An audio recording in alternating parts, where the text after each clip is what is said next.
నిన్నటికి నిన్న చూసుకుంటే కేజీబీవీ ప్రిన్సిపల్ను వేధిస్తూ ఆమదాల వలసలో ఎమ్మెల్యే కూన రవికుమార్ గారి ఉదంతం మనం మాట్లాడాలి ముందుగా.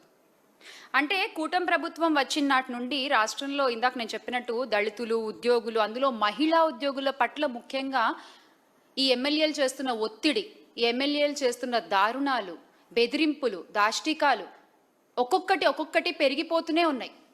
ఆ బాధితురాలు, ఆ కేజీబీవీ ప్రిన్సిపల్ సౌమ్య గారి మాటలు వింటే, అంటే రాత్రి 10:30 తర్వాత కూడా కార్యాలయానికి పిలిపించుకుని పనుల సాకుతో, పనుల వంకతో ఆవిడ్ని అక్కడే ఉంచుకుంటూ, ఇదేంటి అని ప్రశ్నిస్తే ఆవిడ్ని బెదిరిస్తూ, వాళ్ళ అనుచరులను ఇంటికి పంపించి, ఏం చేద్దామని అర్ధరాత్రులు వీడియో కాల్స్ చేస్తూ, అంటే ఒక మహిళా ఉద్యోగిని అర్ధరాత్రులు మీ కార్యాలయాల్లో అలా తిప్పుకోవచ్చా? అలా ఉంచుకోవచ్చా? ఏమన్నా అంటే పనులు చేయించుకుంటామంటూ సాకులు చెప్తారా? వీడియో కాల్స్ అర్ధరాత్రి చేస్తారా? ఏ ప్రభుత్వంలోనూ చూడలేదు మరి ఇలాంటి ఒక పనితనం. కూటమి ప్రభుత్వంలోనే చూస్తున్నాం.